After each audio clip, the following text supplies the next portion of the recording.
Hey there, it's Dr. Donahue. I'm so grateful to be here today. I am here to talk about removing sugar from your nutrition plan this holiday season because the truth is that in today's modern world, sugar has become so ubiquitous and it just lurks in all these unexpected places from your favorite breakfast cereals to innocent salad dressings, and many individuals are left wondering, is it even possible to lead a sugar-free life? So if you're on live with me right now, please, please, please drop a link in the chat. Let me know where you are, where you're popping in from, because I'm just so grateful to do these lives with you. And like sugar is so important right now. Sugar is everywhere. It's going to be in, the foods that you eat. It's going to be showing up at parties. There's going to be alcohol. There's going to be chips, and it's just so important for you to really start to realize like where is sugar and how is it having an impact on your life. And you can lead a decreased sugar free life. You don't have to eat as much sugar as your body has gotten used to. And so that's what I'm here to show up for, because this a sugary slippery slope, you heard me talking about it in October. For those that follow me, it starts with Halloween, right? And then it just goes all the way down. And I want to show up live for you and support you, because the truth is, I don't want you to be eating sugar, 24/7, like, and just being like, I'm just going to give up and eat sugar until January, right? Because many of you have worked so hard with me or other practitioners to get ahead of the sugar cravings. Don't get back there, because it is a sugar craving. Sugar is an acceptable drug. It gives you a high, gives you a low, and you want more. And the idea of you eliminating sugar from your diet, it can often be daunting, because there's so much misinformation out there. And the decision for you to cut sugar out, about the physical act of avoiding sweetened products, it's this mental battle. It's this tug of war between the habits and your desires and your genuine need for change. So if you're live with me and you're having a problem with sugar, drop the word sugar in the chat and let me know, because I'm here to support you. Your mindset, your dominance in your mind is so important, and that is the bedrock of any change. So without your proper mindset, and even your most detailed plan can crumble if you don't have a massive goal that you're going towards.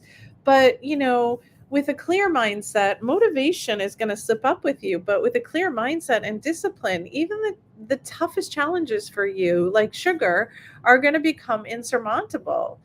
So, as you listen to everybody's advice, like, how many of us are tired of this? You should eat that. You should eat this. Don't eat that. Don't eat this. It creates confusion for you. But remember, you hear me say, like, there's no one size fits all approach for any.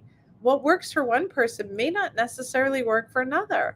Like, what is going on with you with your current condition is very different. And I get to the root cause of healing that, then another individual that has the same diagnosis, even though in the medical world we teach that you know you have this diagnosis and the symptoms are all the same. And I've been doing this long enough that I don't, in most cases, I can't make a medical claim here, but in most cases, the same diagnosis has very different symptoms, not completely different. But the key is to find out a plan that resonates with you and your needs and your preferences. So this mindset emotion thing that we struggle with, it's this invisible chain that binds us to the sugar, right?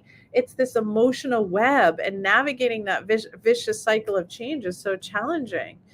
And maybe you're sparked by starting to read an article about the dangers of sugar, or maybe you saw a documentary on how harmful it is, that it like affects your health. I don't know what's getting you to want to stop. Maybe you don't feel your best. Maybe you can't put your rings on your finger because they're so swollen. So this knowledge of you knowing and beginning to realize, like, eating sugar is like putting fuel on the fire. This is it. You tell yourself, I'm finally going to kick the sugar habit. How many of you said that? Just like me, you're fueled with this sense of purpose, and the vision of a happier, healthier version of yourself. But then you get these overwhelming emotions, and minutes and hours and days turn into weeks, and then motivation really faces its first real test, which is right now. Everywhere you look, there's like carbs, there's potato chips, there's cookies, there's cakes, there's Christmas cakes, there's Christmas cookies. And then, even like you're so stressed out, you're trying to get, whatever your holiday looks like, you're trying to get everything wrapped, you're trying to get things done, you're trying to show up at every party, trying to make everybody happy. And then you start missing breakfast, or you grab cereal or a bagel. I don't know what, or a health bar that's so called healthy, but yet it's got a ton of sugar in it. So you start to realize that as you embark on this journey, who's with me? That it's a maze with so many pitfalls. And so this initial excitement starts to give way to a sense of feeling overwhelmed, right? And so this sense of overwhelm starts to have you do these inevitable slip ups, right? So you have a stressful day at work, you're trying to run to that holiday party, you got that celebration right there, or you get distracted, or somebody says something to you that isn't kind, you have an argument with a loved one, and then you're just like, I'm just going to have this cookie right now because there's cookies and there's sugar and there's treats everywhere in the office, and you're just going to have that distraction, you're just going to eat that sugar. And then next thing you know, you find yourself indulging in more than that one sugary treat. And you promise to yourself, it's just this one time. But then that slip up leads to another and another. And before you know it, you're consuming more sugar than you ever did in that week and in the month coming up into the holidays. Then that guilt. Who's with me? Guilt. Do you ever feel guilty after you eat sugar? Like, put the word guilt in there. Following the slip ups comes to guilt. You begin to chastise yourself. You wonder why you couldn't stick to your commitment. Everybody's having it. Why can't I? Why can't I have more willpower? You ask. You're feeling like you've betrayed your goals because you don't ever fail on a goal, but for some reason you're failing on the sugar goal. And this guilt starts to weigh on you. And many people believe that guilt will motivate you. It doesn't. It starts to weigh you down. It makes you feel inadequate. It starts making challenges seem like they're even more unsurmountable. And so then you just return to your old habits. Who's with me with this? How many people just return back to their old habits because they're like, oh, this is too difficult. And their mind, you just can't wrap your mind about it. And you're just like, oh, I'll deal with it the first of the year. Well, that's why I'm on here. I don't want you to think about dealing with it the first of the year and let all your hard work that you've done, like maybe your labs are in a great place, maybe you're feeling your best, you're not bloated, you have great energy, I don't know what it is, but as you return to those old habits, that overwhelm and the slip ups and the guilt, it like tempts you to return to what's familiar, your old habit, right? It just seems easier to slide back into that old routine where sugar was your comfort food. It was a reward. Whoever like created sugar as a reward for us? Can anybody tell me? Because I've tried to figure this out and I just can't. And so then you begin to say to yourself, like, this is just going to be a regular part of my day, man. I just can't give up sugar. It's not for me. Maybe I'm destined to have sugar in my life. It's just everywhere. But here's the thing, like I spoke about earlier, like this emotional web is a shared human experience. It's not unique to those trying to reduce sugar. It's a pattern in almost every change journey. Like, think about what we talked about earlier. It doesn't matter if it's diet or exercise or any habit that you're trying to change. When you begin to recognize the cycle, right? Like, drop in the chat. Let me know what you're struggling with when it comes to sugar. But as you begin to recognize this cycle, that is your first step in breaking free from it. So once you understand these stages, you can begin to anticipate them and prepare for them and not let it define your journey, not let it get you frustrated, like have this frustration of hold, because your emotional obstacles around your sugar journey is real. You get frustrated, your determination becomes drained. And As your determination becomes drained, this mounting frustration just isn't an emotional response, it's an energy drainer. It consumes your mental bandwidth and it slowly chips away at your initial motivation and commitment. So instead of focusing on the progress you made, you're stuck in a loop replaying what went wrong. You get into that comparison trap, that social media thing, like, oh, look at my friend, she looks great this holiday season, like she's on that same journey of getting rid of sugar because we've talked about it. She wants to feel great and she wants to do anti-aging and get rid of her wrinkles at her age. And she just seems miles ahead, but you don't know. They're only showcasing that. You don't know her entire journey. You don't know her nights are crying in her pillow, being frustrated like you are to try to get to this place of, you know, um, determination. No, that's not the word I want. To try to get to this place of success. Like, why isn't it me, you wonder? How come she can do it? Why can't I do it? And then the comparisons, like the comparisons that you start to see, like just really just really brings your mind down. It seems harmless comparing your journey, your health journey, to somebody else, but it's really not. It's really incredibly detrimental.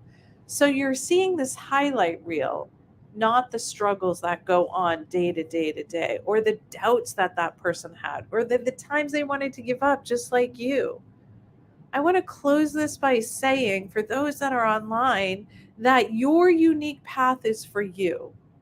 Your health is your journey and it is deeply personal.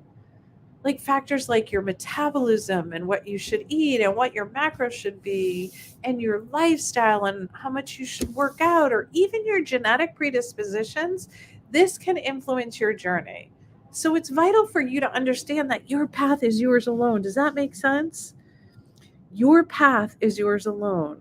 When you watch this, realize that your path, your journey, your health is filled with unique challenges, and you get to figure out what works for you. Your upbringing was different than somebody else.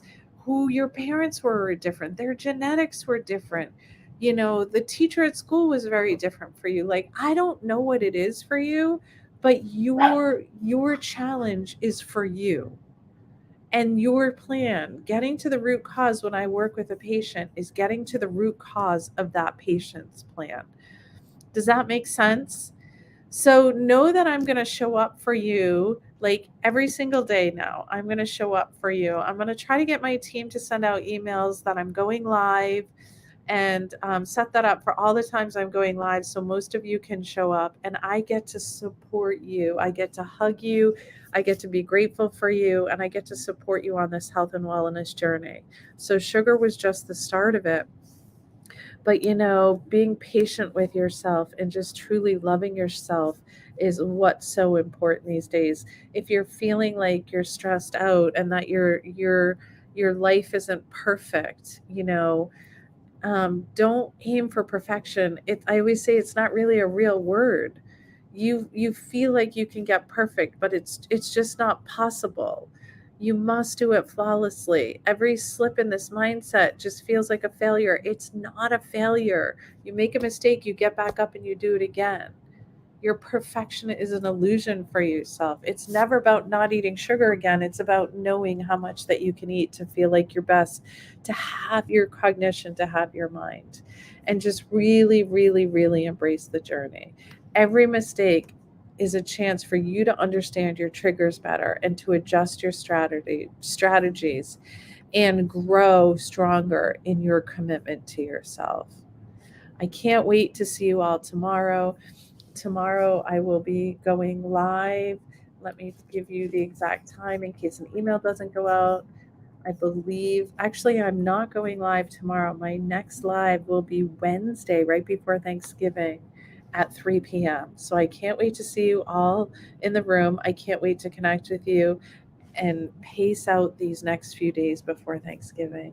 I'm sending you so much love. Have a beautiful, beautiful rest of your day.